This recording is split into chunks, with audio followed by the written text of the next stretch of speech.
오늘 이 시간 함께 상고할 하나님의 말씀은 요한복음 7장 53절로 8장 2절까지 우리 세 절의 말씀을 함께 보겠습니다. 요한복음 7장 53절로 8장 2절까지 세 절의 말씀을 우리 다 함께 자리에서 일어나서 한 목소리로 합독하도록 하겠습니다. 세 절이지만 사실은 절의 구분을 하기에는 거의 어려운 부분이니까 같이 짧은 구절들이니까요. 세 절을 같이 함께 읽겠습니다. 53절부터 2절까지 같이 읽게요. 시작. 다 각각 집으로 돌아가고 예수는 감람산으로 가시니라. 아침에 다시 성전으로 들어오시니 백성이 다 나오는지라. 앉으사 그들을 가르치시더니 아멘. 자, 인사하고 앉도록 합시다. 눈부시게 아름답습니다. 눈부시게 아름답습니다. 눈부시게 아름답습니다. 하은이는 오늘 더 광채가 나네. 왜 뒤를 봐? 자네가 광채 난다는데 다른 걸 보면 어떡해. 네, 다들 오늘 눈부시게 아름답습니다. 하나님 여러분과 함께 하시는 줄 믿습니다. 요즘 많이 바쁘죠? 어떻습니까? 요즘 다들 제가 청년 우리 교회 성도들하고 대화를 하면서 참들 바쁘게들 보내고 있구나. 예. 때로는 짠하기도 하고, 그래서, 어떻게 도와줄 수도 없고.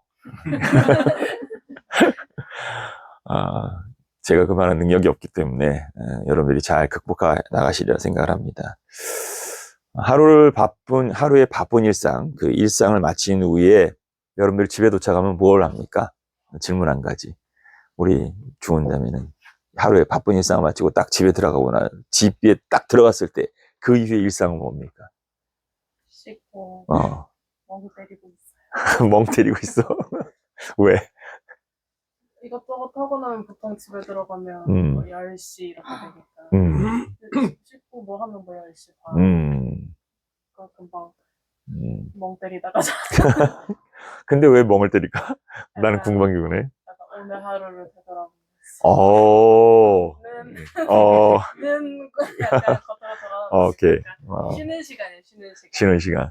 우리 상도현 형제는 어때요? 저도 비슷합니다. 그냥 비슷해. 씻고 먹고. 보통 몇 시에 퇴근해서 집에 들어가죠? 요 근래에는 오락가락 하는데 그래도 평균 8시, 9시. 그래도 좀 일찍 퇴근하는 편이네. 나는 그거보다 더 늦게 퇴근할 줄 알고 물었는데 생각이 이렇게 오네요. 평균은 12시 이렇게. 그래. 평균적으로. 평균적으로. 안 물어주면 이상하잖아. 그치? 지금 상황이. 청소는 원래는 퇴근하면 이제 집 정리하고 밥 먹고 싶고 성경을 읽고 미디어까지 깔끔하게 보고 잠들어도 미디어? 어떤 미디어를 봐요? 셔츠. 셔츠. 그게 요즘 MG의 스타일이지. 오케이. 예. 근데 최근에 조금 야근을 계속하면서는 진짜 너무 생각을 많이 하다 보니까 집 와서 진짜 똑같이 멍 때리다가 밥 먹고 싶고 근데 그건 안 빠지는 것 같아요. 한 가지 패턴은 있어. 하고 잠들어. 그래. 안 물어볼 수가 없네. 저는 몇 시에 퇴근해요? 저는 10시. 10시. 네. 저는 갔다가 돌아서 씻고 이제 언니랑 이제 이야기를 먼저 해요. 그거 하고 저도 인스타 하다가 하는 것 같아요. 대부분 밤에 인스타를 많이 하는구나. 어때요? 한 7시쯤에 끝나서 집에 가서 제일 일찍 퇴근하네. 네. 다르긴 한데 7시쯤에 끝나서 집에 가서 씻고 밥 먹고 자요. 밥 먹고 그냥 자? 몇 시에 자? 12시, 1시. 뭔 소리야? 사이가 긴데 그러면 7시에서 12시까지. 밥을 오래 먹어가지고. 그래요? 다른 얘기를 하고 싶지 않은 거야. 그 사이에, 그치. 아마 지금 MZ 세대들은 비슷하지 않을까 생각해요. 그냥 늦은 퇴근 시간에 아마 녹초가 돼서 이 하루의 스트레스를 어떻게 풀까. 그럼 그거는 사실 스트레스를 푸는 사람이 뭘 하려고 하진 않겠죠.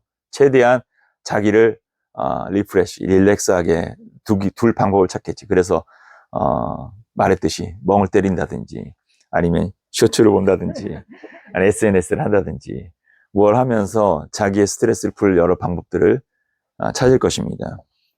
아마 이것이 우리가 가지고 있는 기본적인 일상일 거예요. 거의 대부분의 사람들도 비슷하리라 생각할 겁니다. 녹초가 되어져서 집에 와서 무엇인가 자기의 몸을 또 정신적으로 무엇을 하려고 한다라는 것은 쉬운 일이 아닐 겁니다. 그러면 여러분들에게 한번 또 다른 질문 한번 드려볼게요. 육체적 고통과 정신적 고통이 있는데 육체적 고통이 힘듭니까? 정신적 고통이 힘듭니까?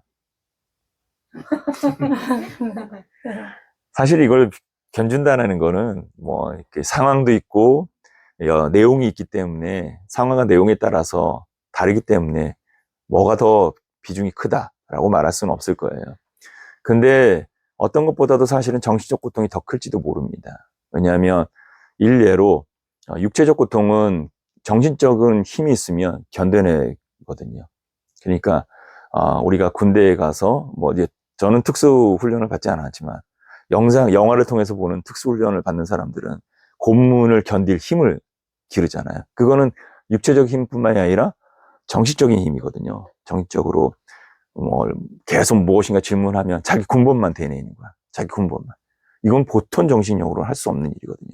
그러니까 이런 영상을 통해서 얻을 수 있는 것은 어떻게 보면 인간은 이 육체적인 고통보다도 정신적인 이 압박감을 견뎌내는 것이 쉽지는 않다라는 것을 말해주기도 합니다.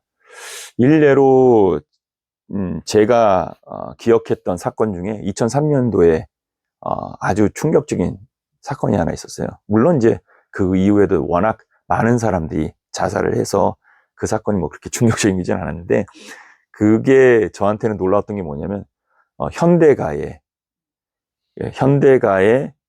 아들이 그 사옥에서 뛰어내서 그냥 죽어버렸어. 현대 가하면 어떻습니까? 지금도 현대하면 이제 세계의 브랜드가 돼서 모든 이들이 다 알잖아요. 근데 그 아들 중에 고 정몽훈 씨는 그냥 자살해서 죽어버렸어요. 그러니까 사실 재산이 없어서 죽은 게 아니잖아요. 그리고 그가 갖고 있는 환경적인 요인이 육체적인 고통을 압박하는 그런 요인은 분명히 없었을 거예요. 근데 왜 죽었냐 하면 사실 당시에 대북 송금 문제로 이제 검찰 조사를 받으면서 정신적인 압박이 오니까 이 정신적인 압박을 견디지 못하고 그냥 죽음을 선택해버려요. 그러니까 이런 걸 보면 우리의 삶에서 육체적인 것보다도 정신적인 압박은 매우 큰 우리의 삶에 큰 프레쉬가 된다. 압박이 된다라는 걸 알 수가 있죠. 그래서 육체적인 것이 크냐, 정신적인 것이 크냐라는 것을 뭐 딱 규정 지어서 말하기는 어렵지만 그래도 정신적인 부분은 육체적인 것은 어떻게든지 자기가 그 고통을 이겨내려는 정신이 있으면 버티는 힘이 생기는데 정신적인 고통은 육체가 아무리 편안해도 정신적인 압박은 이기지 못하고 자신의 생활을 끊는 이러한 극단적인 것으로 가기 때문에 그런 측면에서 보면 정신적인 압박이 더 큰 문제이다라고 말할 수 있을 겁니다. 예수님의 공생의 사역을 우리가 복음서를 통해서 쭉 따라가 보면 예수님이 당하신 고난은 육체적인 고난도 있었지만 그러나 정신적인 압박이 더 컸으리라 저는 생각을 합니다. 왜냐하면 우리가 최근래에 살펴본 요한복음의 내용만 봐도 6장서부터 7장 그리고 이제 오늘 8장에 이르기까지 과정 속에 보면 예수님을 향한 지지가 예수님을 향한 반대로 예수님을 향한 동경의 시선이 예수님을 향한 미움의 시선으로 급변하면서 예수님을 끊임없이 공격하는 일들이 계속해서 나타나고 있는 것을 볼 수가 있습니다. 이러한 상황 속에서 예수님께서는 수많은 회중들을 마주하시면서 끊임없이 가르침을 멈추지 않으십니다. 오늘 이 본문의 배경의 바로 앞에도 어떠한 사건이 있습니까? 37절과 38절을 잠시 보십시오. 거기에 보면 명절 끝날에 예수님께서 성전에서 그들에게 가르친 가르침에 대해서 말씀하십니다. 37절부터 38절 말씀은 누구든지 목마르거든 내게로 와서 마시라. 나를 믿는 자는 성경의 이름과 같이 그 배에서 생수의 강이 흘러나오리라. 그러니까 영적 은혜, 하나님의 구속의 은총으로 말미암아 우리에게 주시는 생명의 은혜는 하나님의 나라 천국을 보장하는 것과 함께 그의 삶에 생수의 강, 생명의 생수의 강이 넘쳐날 것이다 라는 이 영적 비밀을 선포하시고 계시죠. 그런데 놀라운 건 무엇이냐면 그럼에도 불구하고 여전히 예수님에 대한 반론, 그것이 무엇이 됐습니까? 쟁론화되어졌다. 더 극한 상황으로 쟁론화되어졌다는 걸 볼 수가 있습니다. 43절 말씀에 보면 예수로 말미암아 무리 중에서 무엇이 되니? 쟁론이 되니. 그러니까 예수님에 대한 말들이 이제는 극한 대립으로 계속해서 치닫고 있다는 것을 볼 수가 있죠. 예수님은 지금 악의적인 마음이 전혀 없죠. 왜냐하면 그곳에는 불의가 없으시기 때문에 사람에 대해서 무엇을 얻고자 하는 간팍한 마음도 없습니다. 왜냐하면 재산이 필요하지 않잖아요. 말씀으로 무엇인지 가질 수 있는 분이신데, 그리고 오히려 예수님께서는 아무런 경계가 없이 모든 사람을 치료하시고 그 빌령을 낫게 하시고 나아가서는 귀신도 쫓아내고 죽은 자까지 살려내시면서 아낌없이 모든 걸 다 주고 계십니다. 그런데 예수에 대한 신라는 멈추지 않아. 오병이어 이후에 예수에 대한 반감, 예수님을 임금으로 세우려고 했었던 사람들이 이제는 예수님에 대하여서 끊임없이 그가 행하는 모든 것들에 대해서 말꼬리를 잡고 그에 대해서 반론을 제기하고 끊임없이 반감을 표시합니다. 여러분 7장만 보십시오. 7장 12절부터 한번 볼까요? 12절에 보면 예수에 대하여 무리 중에서 수군거림이 많아 어떤 사람은 좋은 사람이라며 어떤 사람은 아니라 무리를 무엇한다? 미혹하는 사람이다. 여러분 예수님이 사기꾼입니까? 피라미드를 세우기 위해서 사람들을 홀리는 미혹꾼들입니까? 사기꾼입니까? 아니에요. 그런데도 불구하고 예수가 미혹한다 라고 말을 하죠. 20절 말씀에 보면 무리가 대답하되 당신은 귀신이 들렸도다. 누가 당신을 죽이려 하나이까? 예수님을 향하여서 뭐라고 말합니까? 너는 무엇이 들렸다고요? 귀신 들렸다라고까지 말합니다. 그러니까 생각해 보십시오. 뭘 잘못했길래? 너는 왜 사람들을 미혹하느냐? 너 귀신 들렸어? 여러분 27절에 보십시오. 그러나 우리는 이 사람이 어디서 왔는지 아노라. 그리스도께서 오실 때에는 어디서 오시는지 아는 자가 없으리라 하는지라. 네가 생명의 떡, 하늘에서 내려온 생명의 떡이라고 했는데 나 너 어디서 왔는지 알고 있는데 어디서 거짓말이야. 35절에 이에 유대인들이 서로 묻되 이 사람이 어디로 가기에 우리가 그를 만나지 못하리요. 헬라인 중에 흩어져 사는 자들에게로 가서 헬라인을 가르칠 터인가. 지금 예수님은 헬라인을 찾아본 적이 없습니다. 유대의 마을 가버나움과 갈릴리를 오가면서 유대인들을 만나시고 그들의 삶의 현장에서 그들과 밀접하게 그들이 반대하고 불만을 표현하고 끊임없이 대적하고 그에 대해서 반감을 표시하는데도 불구하고 예수님은 그들을 떠난 적이 없습니다. 그런데 여전히 그들은 저놈 헬라인에게 가려나 보지? 도대체 어디에서 숨어 있으려고 저래? 라고 해서 끊임없이. 여러분 생각해 보십시오.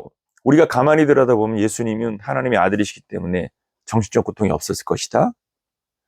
여러분 예수님은요 완전한 하나님이시면서도 완전한 인간의 몸을 입고 오셨습니다. 그래서 그는 고통 가운데 눈물도 흘리시고 그리고 처절한 아픔을 표현하시기도 하십니다. 그런 측면에서 보면 예수님께서 이 정신적인 압박을 당하지 않으셨을까? 그렇지 않았다고 저는 생각을 합니다. 예수님은 정신적인 압박을 당하고 계시다.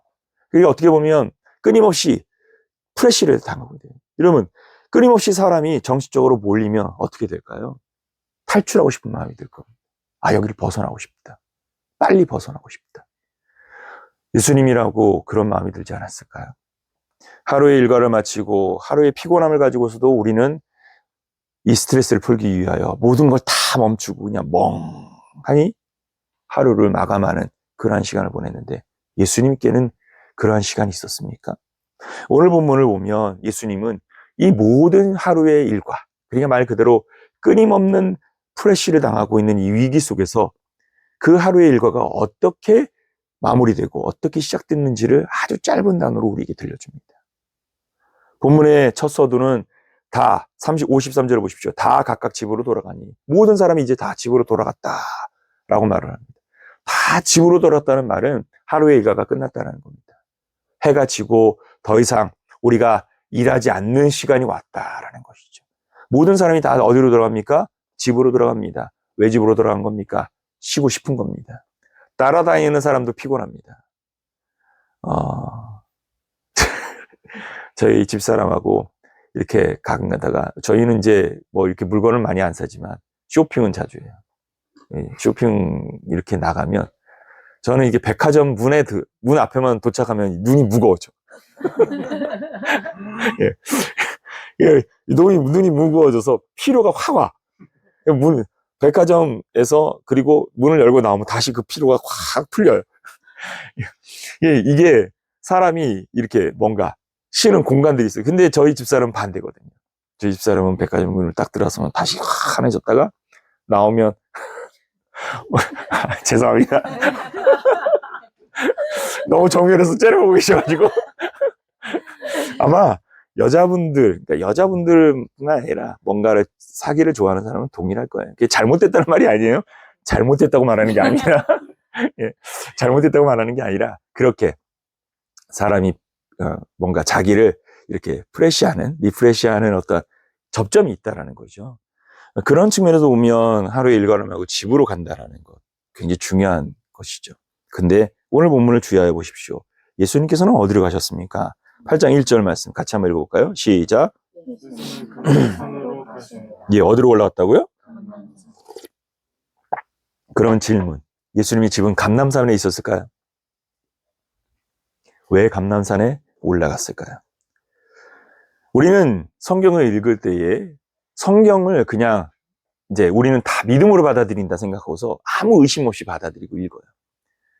근데 여기는 함정이 있어요. 사실은 그렇게 읽는 것의 함정은 무엇이냐면 기대도 없는 것과 똑같은 겁니다. 여러분, 질문하지 않는 것에는요, 기대도 없는 겁니다. 질문하는 이유가 뭐냐면 관심이 있기 때문입니다. 길을 가다가 우리 이나처럼 이쁜 여자를 만났어.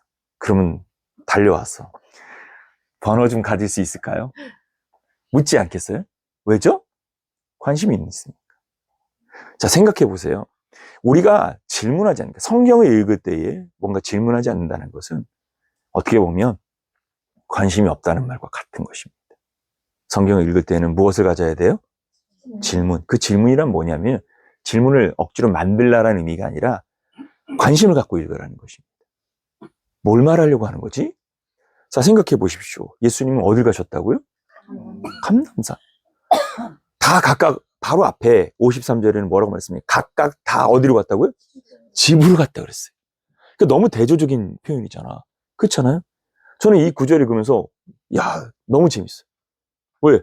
다 집으로 갔는데 예수님 감람산에 가셨다네? 왜 갔지? 질문이 생겨요. 왜 갔지? 도대체 예수님은 집이 없어서 감람산에 가신 걸까? 성경에는 사실 예수님이 집에 대한 기록은 없습니다. 그러다 보니까 예수님이 집이 어딘지 몰라. 그래서 나는 한편으로 예수님이 집이 어딘지 이렇게 쫓아가 보고 싶은 생각도 있어. 그러면 차라리 성경에 예수님이 가신 집, 뭐 어디에 머무셨다, 뭐 이런 기록들 물론 있어요. 그런 기록들이 있지만 그건 임시적인 처소이거든요. 그러니까 그런 측면에서 보면 예수님이 집을 알고 싶은데 예수님은 집을 보이지 않고 감람산에 올라가십니다.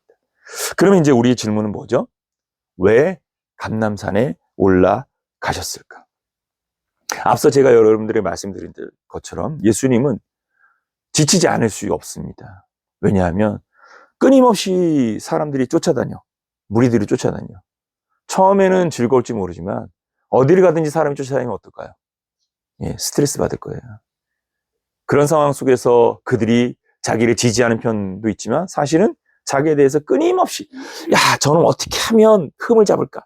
어떻게 하면 저기에 거짓을 찾아서 저놈을 넘어뜨릴까 하는 사람들. 말 그대로 악의적인 파파라치들만 있다고 생각해 보십시오. 어떨까요? 숨고 싶었겠죠. 그런 상황 속에서 예수님은 감람산을 가셨다는 겁니다. 지친 몸을 이끌고 감람산을 간 겁니다. 피곤한 몸을 이끌고 감람산을 간 겁니다. 이미 지칠 대로 지킨, 말 그대로 프레시를 받으면서 어떻게 보면 쉼이 필요한 시점에 예수님은 어딜 가신 겁니까? 감람산에 가셨다는 것입니다. 왜 감람산에 가셨을까요?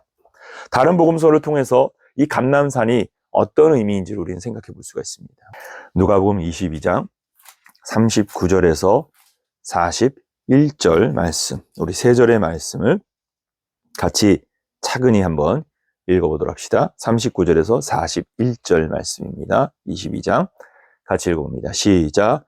예수께서 감람산에 가시니 제자들도 따라갔더니 그곳에 이르러 그들에게 이르시되 유혹에 빠지지 않게 기도하라 하시고 그들을 떠나 돌 덜진 만큼 가서 무릎을 꿇고 뭐 했다고요? 뭐 했다고요? 어디 가서? 감람산에 가셔서 기도하셨다. 감람산은 무엇하는 곳이에요? 기도하는 곳이었다. 생각해 보십시오. 예수님께서 습관처럼 감람산을 가셨다라고 누가복음 기록합니다. 여기서 말하는 습관이 갖고 있는 단어적 의미는 뭡니까? 습관이 될 만큼. 그러면 얼마나 자주 가야 되는 걸까요? 그렇죠? 이거는 한두 해 갔다는 얘기가 아니에요.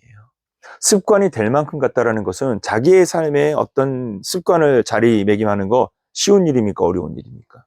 어려운 일이에요. 지금은 저희 교회가 새벽 예배가 없지만 제가 처음 새벽 예배를 시작했을 때 전도사 사역을 시작하면서 새벽 예배를 시작했어요. 전도사 사역을 시작하면서 새벽 예배를 시작했는데 말은 전도사이지만 새벽 예배를 한 번도 안 하다가 새벽 예배를 하니까 새벽에 나가면 깨어 있을까요? 졸릴까요? 졸려. 왜냐면 새벽을 깨우지 않는 사람이 새벽 예배에 나가면요 잠과의 싸움을 해야 되는 거예요. 그냥 전도사라고 이렇게 사역자로서 앉아있기는 해야 되니까 잠과 싸워야 되는 거야. 이 잠과 싸움을 얼마나 했을까요? 여러분 3년 제 삶에 몸이 배기까지는 5년이라는 시간이 걸렸어요. 한 3년 5년 지나고 나니까 자고 싶어도 눈이 떠져. 그 시간이 되면 그냥 눈이 떠져. 왜? 몸이 밴 거야. 하나의 습관을 만든다는 건 쉬운 일이 아닙니다. 제가 지난주에도 말씀을 드렸던, 지금 계속 기도에 대해서 말씀을 드리면서, 이제 삶의 현장에서 걸으면서 기도하자고 하자 해서 여러분들이 얼마나 했냐고 했더니, 그래도 다들 손을 들어주셔서 너무 감사해요.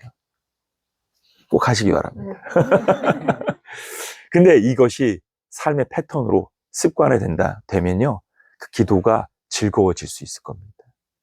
사실은 이 패턴이 습관화되기 전까지는 대부분은 뭐죠? 잊어버리다가 깜빡이 아니죠. 사실은 그냥 묵인하고 있다가 갑자기 떠올라. 기도해야지. 이런 식으로 기도를 하게 돼요. 또 의도적으로 그거를 자꾸 실행하기도 하고 그런 과정을 통해서 뭘 만드느냐? 습관을 만드는 겁니다. 여러분, 그러한 습관을 만들어가기를 예수님으로 축원합니다. 습관은요, 반복적. 예수님께서 얼마나 많이 감람산을 가셨는지를 보여주는 거예요. 일회성이 아니라는 겁니다. 감람산은 무엇하는 곳이었다고요? 기도하는 곳. 예수님은요, 기도를 멈추지 않았다는 것을 말하는 것이죠. 이 기도처서이신 이곳에서 예수님은 끊임없이 기도를 하셨습니다. 자, 그러면 여러분 여기서 질문이 생기지 않나요? 어떤 질문이 생길 것 같아요? 무슨 기도하셨을까? 왜 무슨 기도를 하셨을까를 묻고 싶어질까요? 생각해 보세요. 예수님은 누구세요? 하나님이야. 하나님은 말씀만으로도 모든 걸 하실 수 있는 분이에요. 하나님이 왜 기도하시지? 여러분 그런 궁금증 안 생기나요? 저는 그 궁금증이 생겼어요. 예수님이 하나님의 아들이신데 완전한 하나님이시고 완전한 인간시라 할지라도 완전한 신적 권위가 없어진 거 아니야. 그쵸? 그게 사라진 게 아니야. 뭘 기도하셨지? 무엇을 기도하셨지? 아니, 더 나아가서는 왜 기도가 필요하셨지? 기도 안 하셔도 되잖아. 그쵸? 왜일까요? 우리의 생각에 왜 예수님께서 기도가 필요 없다는 생각이 들까요? 그치? 뭘 구해야 될 필요가 없어. 여기에는 어떤 존재가 있는 거냐면 무엇인가를 구하는 것이 기도라는 전제가 있는 거예요. 이 말이 무슨 말인지를 주목해야 됩니다. 기도를 우리는 늘 무엇인가를 구하는 도구로서 사용하고 있다는 것이죠. 근데 주목할 것은 예수님은 하나님이시며 하나님의 아들이셨기 때문에 무엇을 구해야 될 이유가 없어. 근데 기도하셨어. 그러면 뭘 말하는 걸까요? 기도는요, 무엇을 구하는 도구로서의 기능만 있는 것이 아니라는 거죠. 사실은 기도는 더 깊은 의미가 있다는 거. 무엇을 구하는, 내가 목적을 가지고 그 목적을 달성하기 위한 도구로서의 기도가 아니라는 것입니다. 그러니까 우리가 자꾸 기도에 대해서 잘못된 생각을 하고 있는 이유는 뭐냐면, 우리의 교회가 가난으로부터, 전쟁의 폐허로부터 성장을 해 나가면서 놀라운 것은 하나님이 주시는 은혜를 통해서 사람들이 생각이 변질되기 시작합니다. 뭘로 변질되면 성공지상주의로 바뀌는 거죠. 교회도 결국 무엇은 하나님으로부터 받아내는 것이 믿음이라고 하는 신앙에 도달하게 된 것이에요. 그러니까 기도가 뭐가 되느냐? 구하는 것이 되는 거예요. 뭔가를 받아내는 도구가 되는 거죠.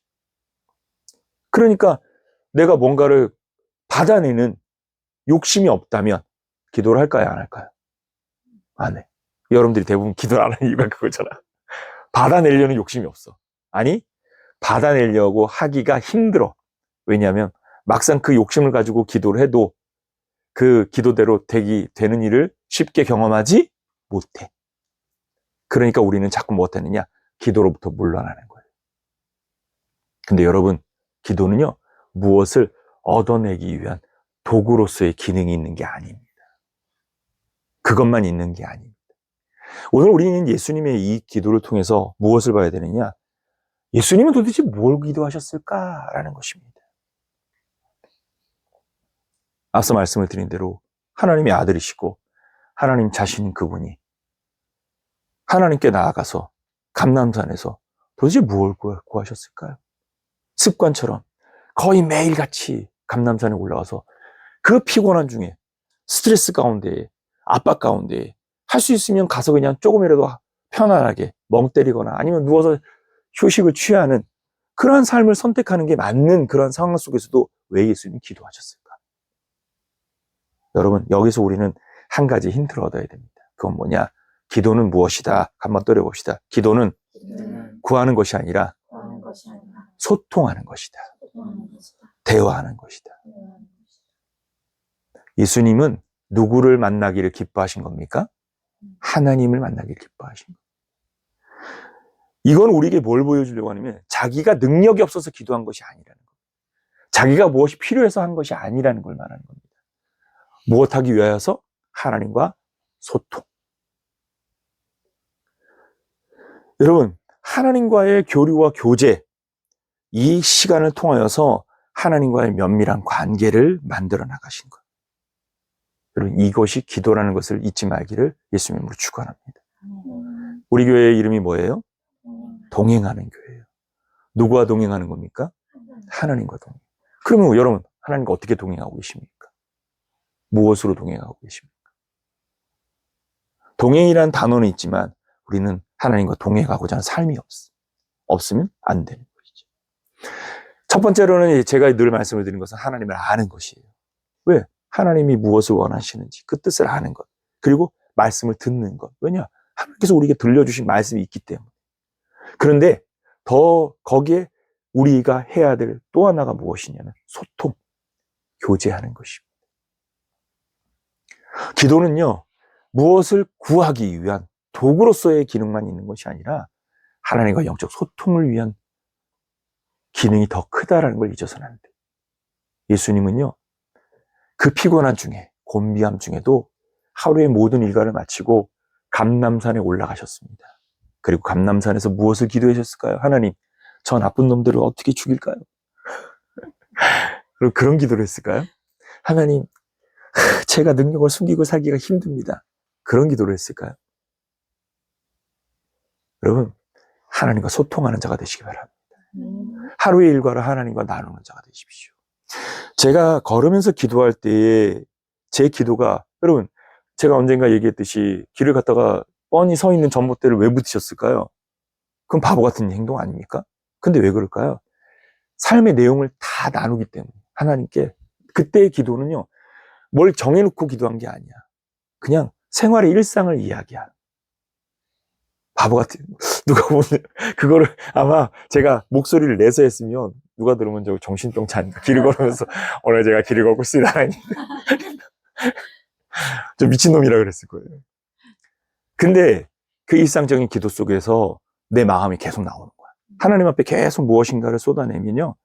내가 내 마음의 깊은 곳에 숨겨놓은 곳까지도 다 드러내게 돼 있어요. 자기 마음의 깊은 곳까지도 다 드러내면 하나님께서 그것을 다 응답하실 줄 믿으시기 바랍니다.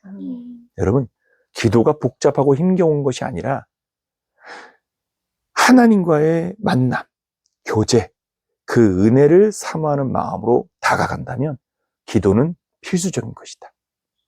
꼭 잊지 말기를 예수님으로 축원합니다.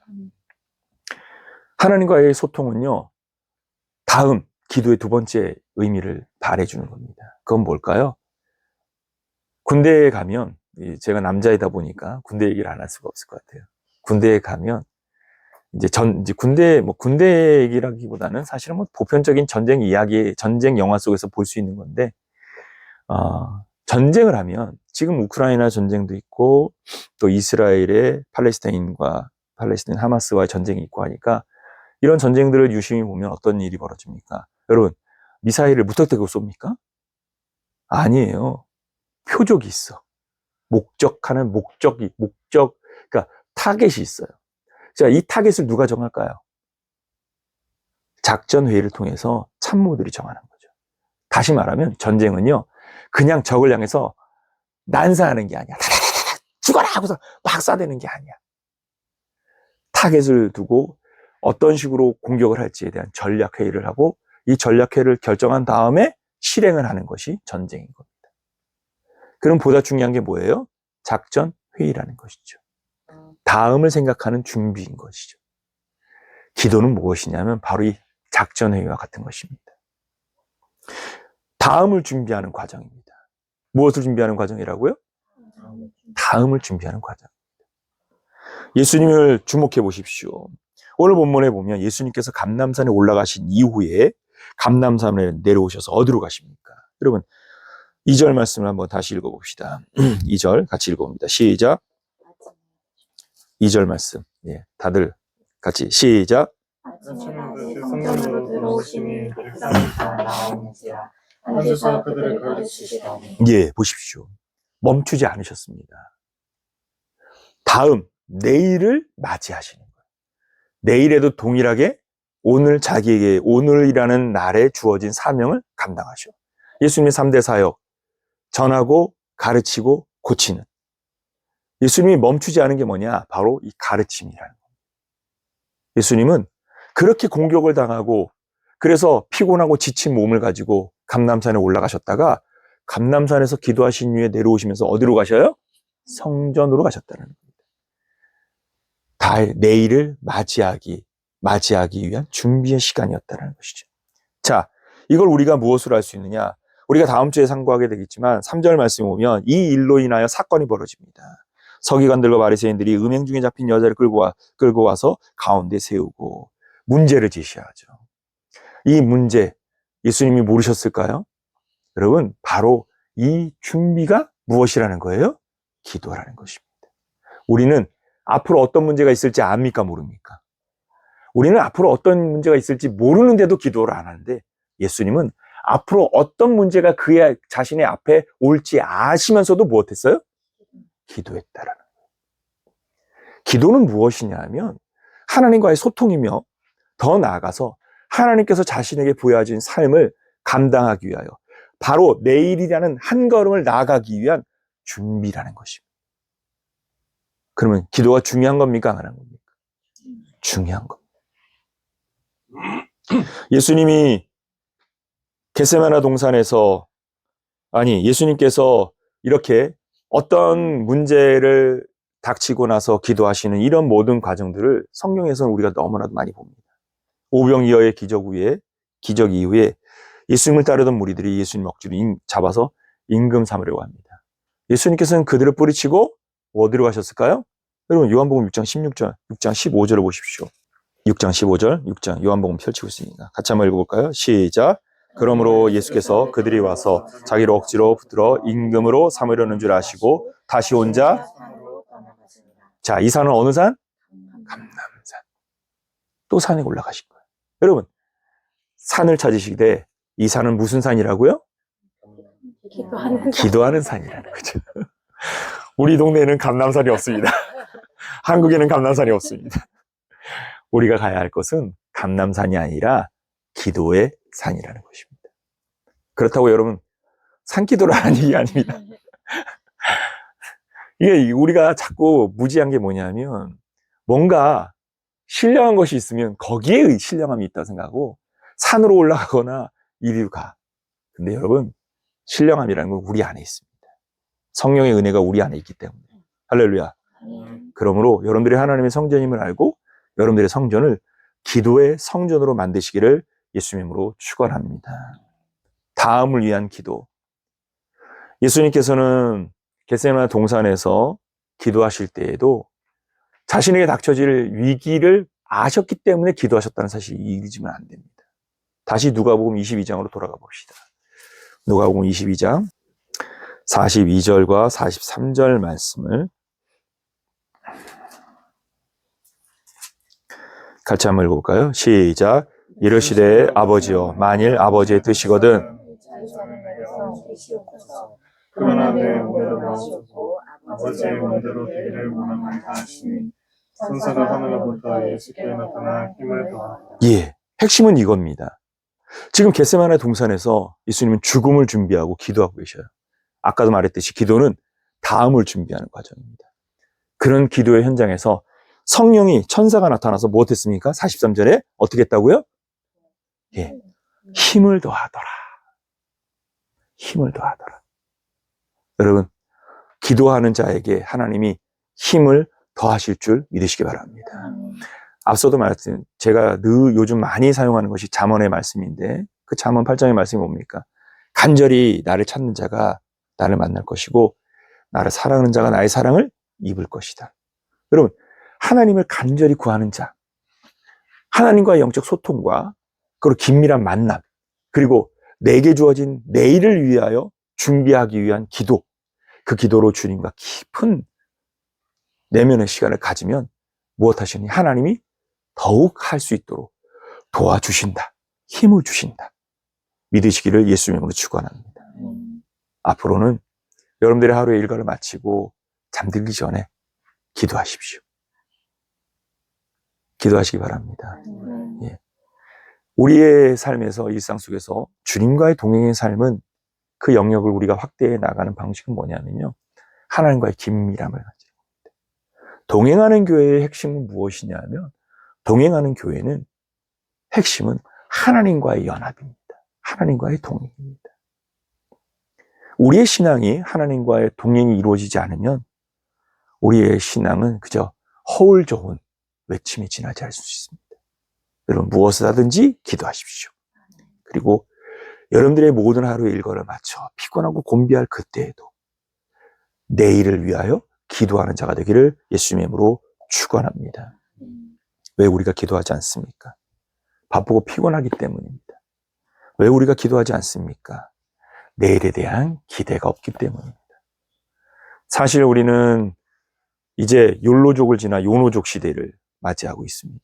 욜로족은 말 그대로 잘 살자, 행복하게 살자.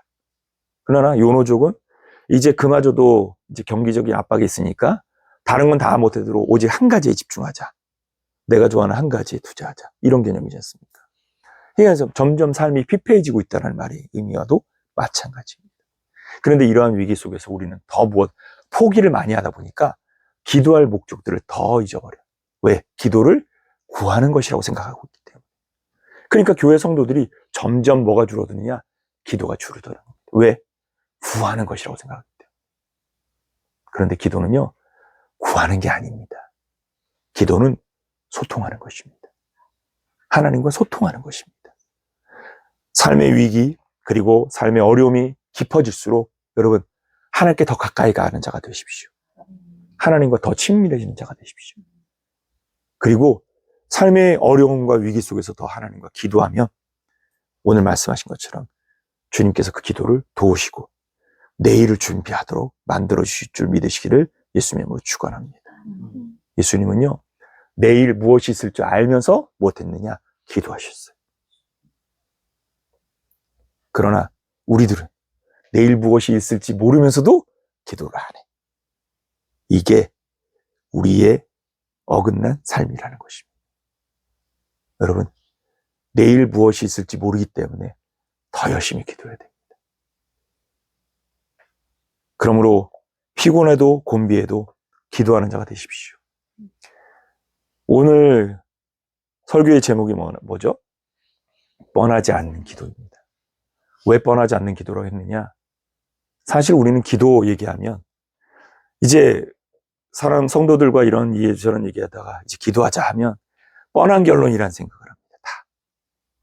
근데 여러분, 이렇게 자꾸 뻔해지는 이유가 뭐냐면 우리의 머릿속에 기도가 무엇인가 하나님 앞에 쟁취하기 위한 도구로서의 기도로만 자리 잡고 있기 때문입니다. 뻔하지 않는 기도는 뭐냐? 하나님께 뭘 얻어내기 위한 기도가 아니라 하나님과의 친밀함을 위한 기도. 그리고 하나님의 내 삶에 함께 하심에 대한 믿음을 가지고 하나님께 다가가는 기도. 그리고 내일을 모르기에 그 내일을 준비할 수 있도록 하나님의 도움을 구하는 기도. 그 기도로 하나님 앞에 나아간다면 여러분들의 기도는 뻔하지 않게 될 겁니다. 깊어질 것이며 깊어질 것입니다. 제가 지난 주간에 저희 교회를 위해서 기도하시는 권사님이 계세요. 이제 하루 통화를 했는데 이런 통화를 하다가 말미에 권사님이 이제 기도를 하러 내려갑니다 라는 말을 듣고 참 감사하다. 지금 시대에도 이런 분이 계시구나. 하루의 일과를 마치고 피곤하고 곤비나 시간인데 이제 목사님 저 기도하러 내려갑니다. 그래서 저는 희망이 있다라는 생각을 합니다. 여기 계신 어르신 두 분들도요, 시간을 정해놓고 기도하세요. 예.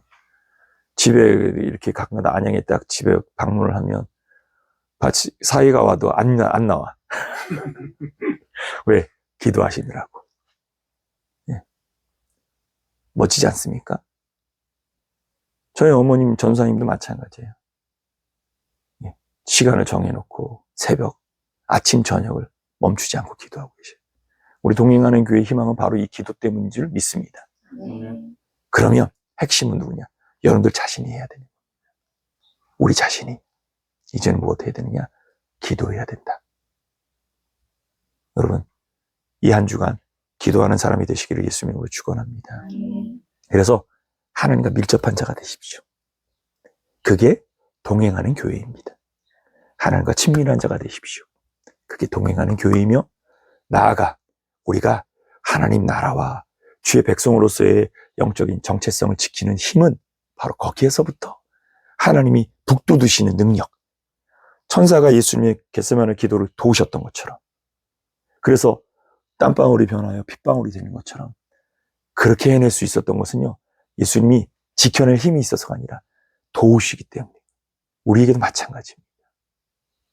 여러분, 하나님이 도우실 줄 믿습니다. 그러므로 기도하는 자가 되시기 바랍니다.